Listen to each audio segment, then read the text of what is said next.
วันนี้ผมมาบอกเทคนิคนะครับว่าทำยังไงให้ค่าของต่อมลูกหมากลดลงและทำยังไงให้ไม่เป็นโรคของต่อมลูกหมากโตนะครับ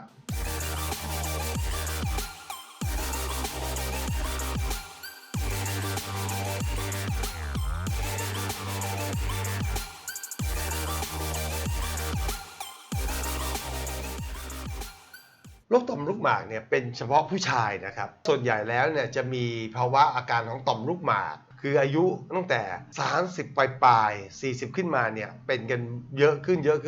ยิ่ง60-70ยิ่งมีค่าของต่อมลูกหมากคือค่า PSA ต้องไม่เกิน4ยิ่งอายุมากเนี่ยค่าตัวนี้ยิ่งสูงใหญ่เลยวันนี้ผมมาบอกเทคนิคนะครับว่าทำยังไงให้ค่าของต่อมลูกหมากลดลงและทำยังไงให้ไม่เป็นโรคของต่อมลูกหมากโตนะครับวิธีการง่ายๆมากเลยครับอาการของมันคือเราจะลุกขึ้นมาตอนกลางคืนฉี่อยู่บ่อยๆฉี่ไม่สุดแล้วถ้าเป็นหนักขึ้นเนี่ยเหมือนกับมีภาวะอั้นแล้วก็ฉี่ไม่ออกเนี่ยมันป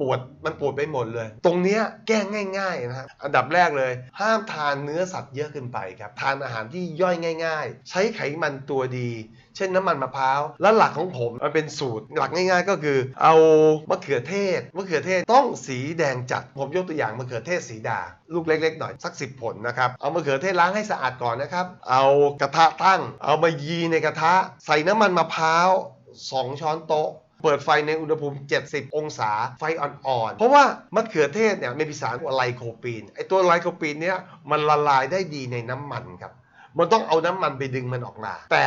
ต้องผ่านความร้อนอ่อนๆมันถึงจะดึงมันออกมาได้อย่างสมบูรณ์แบบยีไปสักพักหนึ่งเนี่ยเราจะเห็นว่าน้ำมันมะพร้าวยีกับตัวมะเขือเทศมันเป็นเนื้อเดียวกันแล้วเนี่ยเราก็ตักขึ้นมาเสร็จทิ้งให้พอเย็นเสร็จเอากระเทียม